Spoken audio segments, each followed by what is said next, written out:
ఒక చిన్న అందమైన గ్రామం. సాయంత్రం సూర్యాస్తమయం రంగులతో మెరిసిపోతూ ఉంది. పిల్లలాడుకుంటూ నవ్వులు పూయిస్తున్నారు. పక్షులు తమ గూళ్లకు చేరుకుంటున్నాయి. అప్పుడే ఒక్కసారిగా గ్రామం మొత్తం చీకట్లో మునిగిపోయింది. కరెంటు పోయింది. చిన్న పిల్లలు భయంతో అమ్మల చేతులు పట్టుకున్నారు. చుట్టూ నిశ్శబ్దం. ఆ గ్రామంలో అను అనే చిన్న అమ్మాయుండేది. ఆమె కళ్లల్లో భయం కన్నా ధైర్యం ఎక్కువ. ఇంట్లో ఒక చిన్న నూనె దీపం కనిపించింది. ఈ చిన్న వెలుగు పెద్ద మార్పు తీసుకురాగలదేమో అని అను అనుకుంది. ఆ చిన్న చేతులతో దీపాన్ని వెలిగించింది. ఆ వెలుగు ఆమె ముఖంపై ఆశను నింపింది. ఆమె ఆ దీపాన్ని బయటకు తీసుకెళ్ళింది.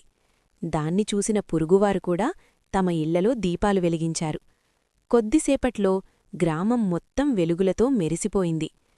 అప్పుడు అనూ తాత మెల్లగా అన్నాడు, చిన్న వెలుగైనా పెద్ద చీకటిని పారద్రోలగలదు.